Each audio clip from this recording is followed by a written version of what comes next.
ここは都内にあるとある喫茶店、格ゲー喫茶ハメジュン。今週はその屋根裏部屋からお届けします。さあ始まりました格ゲー喫茶ハメジュン、今週はですね、特別編ということでちょいマスター、はい普通に始まってますけど、ここどこなんですか？確かに初めて見る場所ですよね。ここは格ゲー喫茶ハメジュンの屋根裏部屋です。お店に屋根裏なんてあったんですか？あったんです。どう考えてもあの店の面積よりも絶対広い気がするんですけど2倍ぐらいありますね。なるほどね。まあでもね、ところでこうして会うのもお久しぶりなわけなんですけれども、いつかちゃん最近どうしてましたか？いや私はもうここぞとばかりにゲームとあとね本業のギターをちょっといろいろやってましたね。マスターはここぞとばかりに家の掃除と筋トレしてました。マスターちょっとそれでいいの？そういやうちがラグくてゲームができなかったんですよ。ちなみに私は特に何もしてないです。あ、そうなんですね。はい、特に何もしてないです。だからね、こうやってみんなと会えて嬉しいですよ、本当に。ところでマスター、はい、さっき特別編って言ってたんですけど、そうなんです。今日はなんと格ゲーレッスンの特別編です。これまでいつかちゃんはさまざまなプロゲーマーの方から教えてもらってきたわけなんですけども、今回はあの先生に再び来ていただいております。あの先生、どうもプロゲーマーのボンちゃんさんじゃないですか。よろしくお願いします。福永さんはもう慣れたもんですね。初心者いつかがいろいろな先生に格ゲーのいろはを教えてもらってきた格ゲーレッスン。今夜はその特別編を屋根裏部屋からお送りしていきます。ということで今回の先生はボンちゃん先生。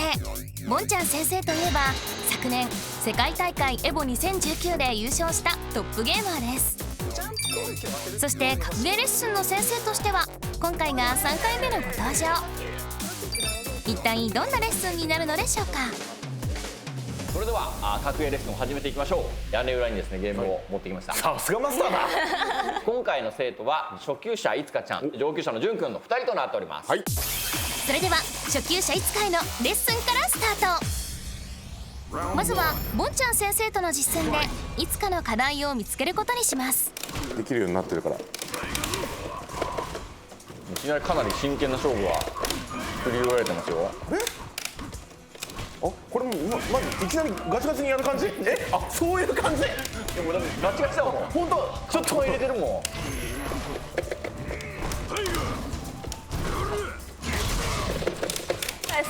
格なんですよ、格なん。確定反撃ってやつですね。なるほど。ちょっと息苦しい。頑張れ。あ、そう。いいけるか？しかも反撃。EX だったら今入ってたんだけどね。あ、そうなんですか。多分今ノーマルになっちゃったからボルシチダイナマイトが入らなかった。でもやろうとしてることは伝わってる。いや、これちょっとパーフェクトは取られないですよね。もう大丈夫。もう大丈夫。わかるよ。好きな技打てねえ。右足をしっかり反撃されてますね。もう何したらいいのだ。大丈夫。頑張ろう。トレモだと思って。いいよ。しょうがない。投げるしょうがない。はいよ。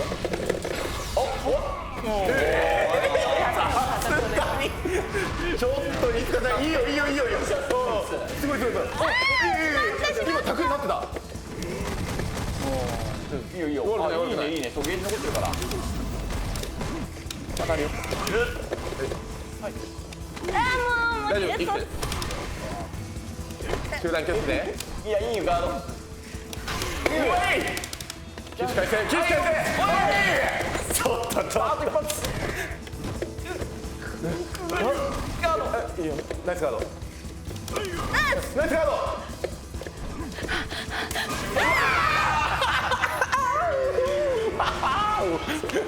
いやちょっと危なかったですね。いつかちゃんよかった。良い。やっぱね試合をねちゃんと作れてますよ。ゲージもちゃんと溜まった時に入ってくるし、このねやっぱ攻めの部分はいつかちゃんやっぱね上手くなってるんですよ。本当ですか。浮き彫りになったのが相手に攻められてる時、あの時に多分何をやっていいのかが分かんなくて、相手が投げに来た時にも投げられちゃうだけっていう感じになっちゃってるんですよ。そこをちょっと今日は教えたいなと思って。うまく攻撃を組み立てていたいつかですが、防御に課題があるとの指摘が。じゃあどうすればいいかっていうと、相手の打撃もガードしながら投げも抜けたいんです。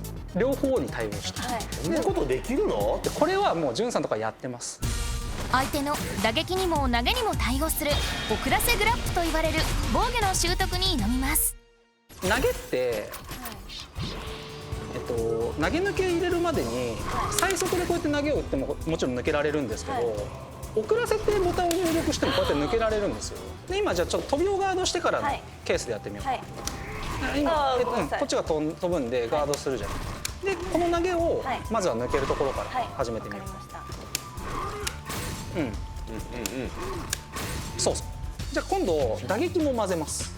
打撃と投げ両方やるんで、遅らせグラップが成功してれば両方対応できます。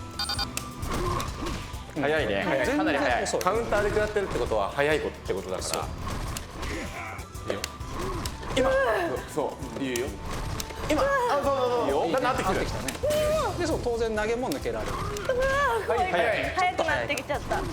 投げられちゃってもいいと思う最初は、なぜかっていうと投げを食らうのと打撃を食らうのって打撃の方が痛いじゃない。だから投げは最悪食らってもいいタイミングで遅らせグラップをやるでも最初はいいと思う。遅らせグラップを習得することでリスクを減らし駆け引きの幅も広がります。さらにいつかからボンちゃん先生に質問が。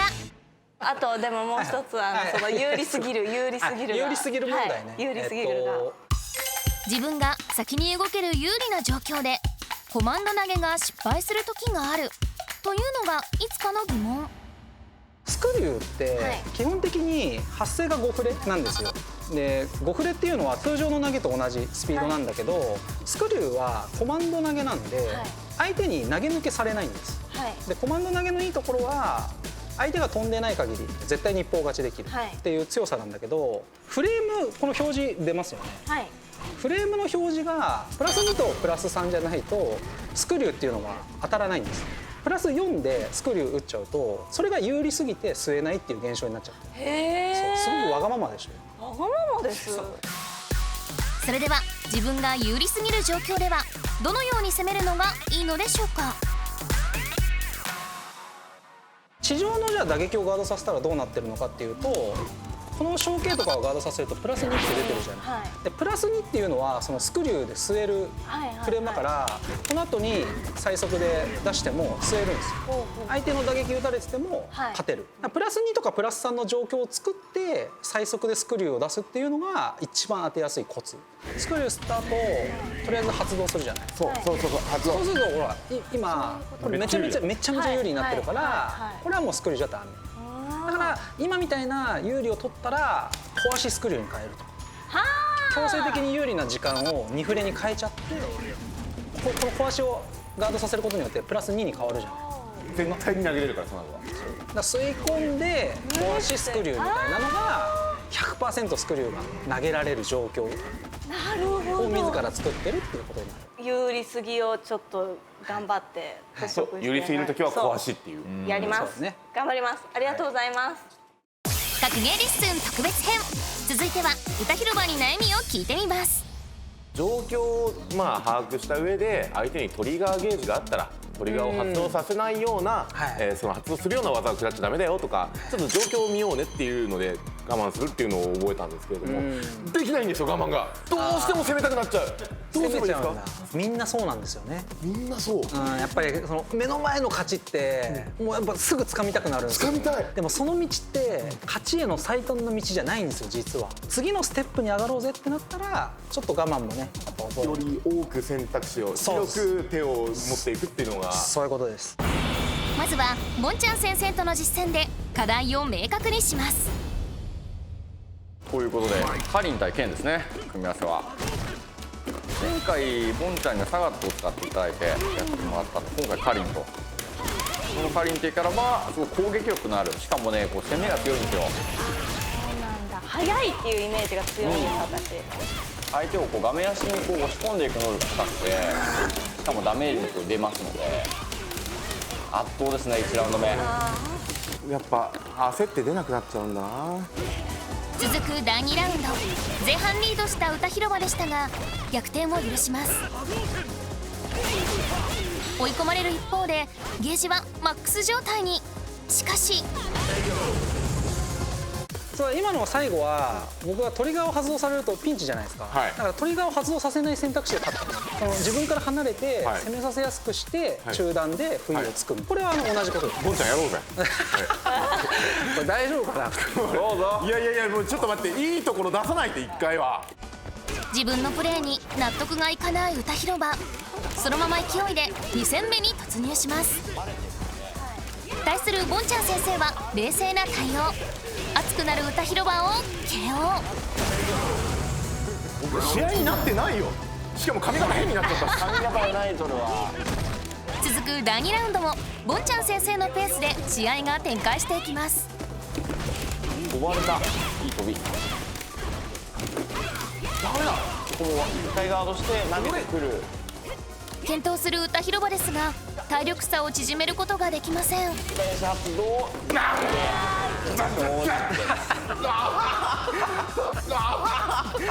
メだ、苦しい、何もできない、最初に言ったその相手に強い技で発動させない意識はできたんですけど、そうすると今度は違うことが襲ってくるんですよね。はいはいはい。剣って V トルが強いじゃないですか、はい、発動した後の状況が強いから、それをやっぱ発動できてる時間が少なかったから苦しかったっていうのは多分あると思います。先に発動しようっていう展開をまずは目指した方がいいのかもしれない。そこを狙えてもよかったのかなと。僕ワンガードバックステとワンガード EX 昇竜を取り入れるようにしてるんですけど、ワンガード昇竜が今できなかったっていうのがあるんで、これ多分もっと単純に練習ですね。ワンガード昇竜みたいな難しいテクニックのコツとしては、はい、見てから昇竜打つのって結構難しいんですよ。例えば相手が小技投げみたいなレシピを起き上がりに組んでると、ガードの硬直が短すぎて昇竜の受け付けが短いじゃないですか。なのでもうタイミングでガードしてもすぐこするくらいのそういう入力の方がもう決め打ちってことですよね。そうです。これ実戦でこうやってっちゃダメですか？トレモというよりも。なるほど。このまま別にいいですか？僕は全然じゃあこのままやっていきます。じゃああと1回わかりました。1回やらせてください。はい、了解です。あとマスターのCPT の時の実況みたいな実況解説みたいなテンション、大好きなんでもっとやってください。実践を積みたい歌広場。ボンちゃん先生、泣きのもう一戦お願いします。そういう感じ。ハメ順にはあまりなかった感じの。確かにないですね。じゃあ見ていきましょうか。もう今この潤君がとにかく対戦したいんだなっていうのが分かるようになっています。ダメだ、俺大輝食っちゃう。そうだね、そういういわゆる期待値の計算がうまい相手だってことを分かって戦った方が勝ちやすいですよ。相手はめちゃくちゃうまいってことを分かれば。マジ？痛い。そうだよね。後ろ投げで終わるぞ。はい、やっと通った、やっとだよ。3回やったんだよ俺今。バックステアで3回やったんだよ。ダメ、自分に勝てない。だから相手がうまいです。投げでやられちゃう体力の時はどんなにうまい人でも遅らせ投げ抜けしちゃうんですよ。だから今それボンちゃん分かってて、遅らせ投げ抜けをさっき言った刈り取る動きをしたんですね。でもあの場面はもう完全に読み合いというか、もうどっちが来るかっていうのを決め打ちするしかないので。走ったかな。はい。珍しい。ボンちゃんがミスしたら珍しいってフォローするのやめてください。他に言いようないでしょ。どうすればいいのじゃあ。俺がミスした時もフォローしてよ。頑張れ。潤君頑張れ。頑張れ。これがフォロー。うまいね。もうやだ。しかも倒しきれないと踏んで使いませんでした。やばいやばい、これも V トルが発動したら削られちゃうよ。分かってんの。もう V トルが発動してないんですよこれでもうトリガー発動できないんだよね。でもゲージがあるから2チャンス、2回チャンスつかめれば。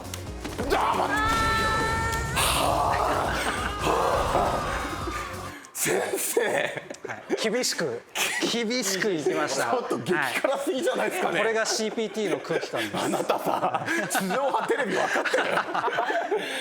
いやでも結構そのいつかちゃんのレッスン内容にも通ずるところもあったと思うので。刈り取るっていうところも、そういうことなんだってそうみんな遅らせグラップはね本当に多用するんですよ。上手い人も本当みんな使うから基本なんで、そう今日はねいずかちゃんに遅らせグラやったんですけど、まあ、じゅんさんはもう遅らせグラとか当たり前のようにやってくるんで、それを刈り取る今度は崩しみたいな感じでやってたんですけどね。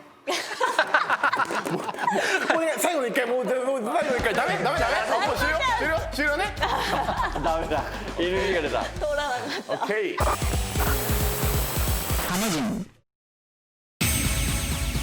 最後にボンちゃん先生のレッスンを受けた歌広場といつかのエキシビションマッチを見ていきましょう。いつ Z vs 歌広場純。まずははい波動拳。残儀はねやっぱ波動拳。はい波動拳。はいほらほら。これだからまあジャンプもしくは立ち強パンチなんだから有効ですね。そうですね。ほらニュートラル。ほら全部タイミング変えてるから。ほらよし。もういいです。よくないな。悪くない。なるほどね。ラブライブにつけようと。いろいろ策は持ってますね。いつでも。あちょっと怖くなってきた。よし。はいこれであと67秒俺は何もしない。ほらやたら消極的だな県の人。待ってください。そんなの。めっちゃ冷たいぞこれ。めっちゃ冷たいね。いいよ。同時押し出ず。やだ。感想が飛んでた。おかしいなこの雰囲気。俺をボンちゃんさんに教えられた通りにやったはずなのに。それは私の知ってる波動拳じゃないです。私が知ってる波動拳じゃこんな。ないにみんな早く返してないです。波動拳ばっかり。スピードの問題なんだ。いいね。はいあよし。悪くない。波動拳ちらつくだろ。波動拳ちらつくだろ。いい。よし。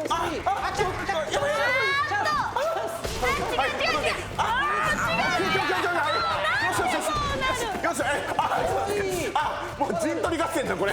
ストリートファイター陣取り合戦だよこれ。力出しちゃダメよ。よし。オッケー。まだ開けるぞこれ。波動拳ほら。吹いてるからまだ。波動拳。はい飛んだら勝利。大丈夫。鳥があるってことは。そう。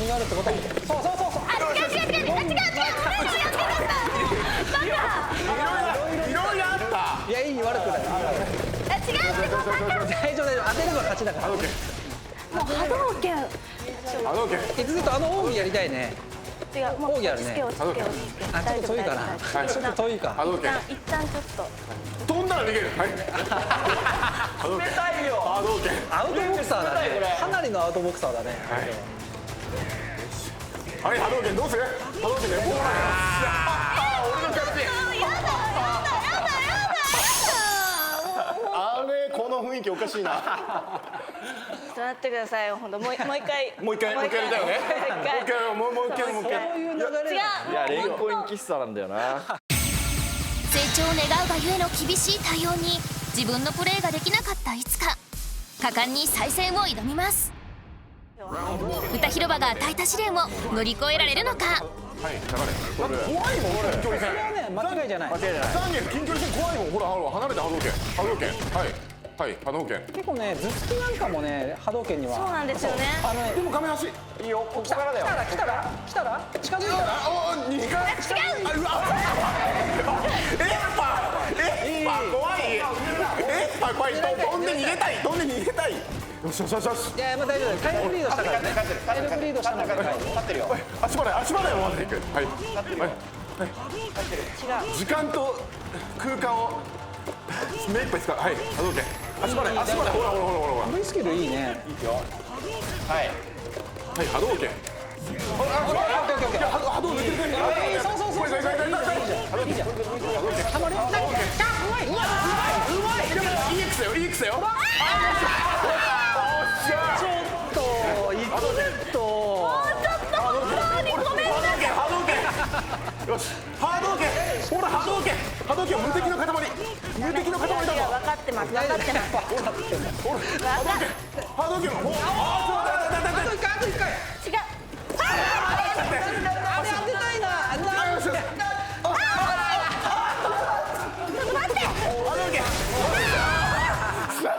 タイいつ Z も温まっちゃって技が出なくなっちゃってるゲームあるあるなんだけどオカオカしてるんだろうな今。ほら波動手元拳がお留守になっちゃうんだよね。波動拳あ、いい。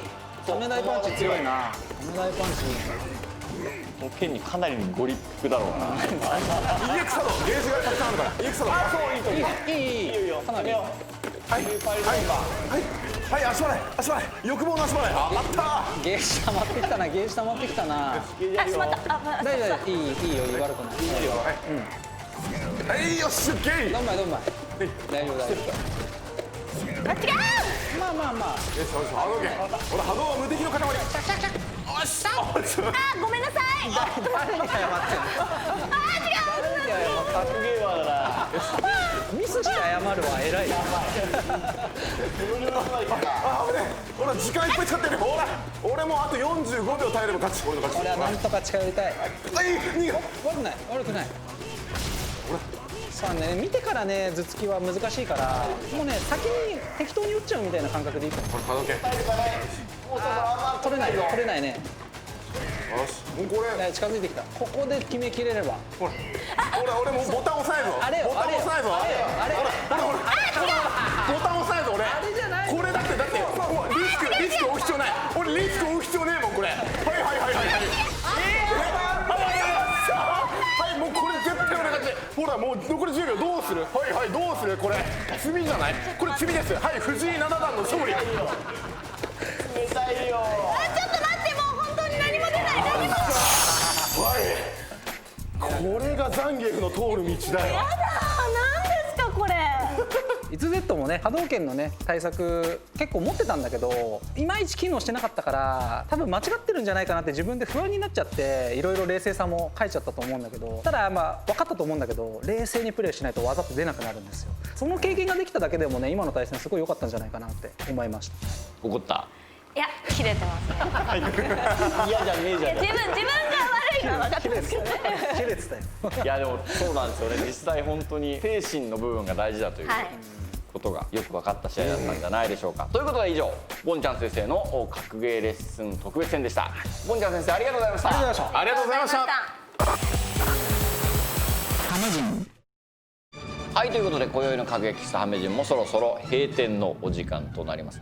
ジュン君いかがでした今日？はいボンちゃんさんといつかちゃんと対戦してまずは自分の壁を越えようっていうのをボンちゃんさんに教えられたので改めてもっと頑張ろうと思います。まず家に帰ったら遅らせグラップの練習、波動拳の攻略法をちょっともう本当に悔しすぎて、もう今でもちょっとイラッとしてるんですけど。いや俺がやられても切れてるです多分あれ、よね。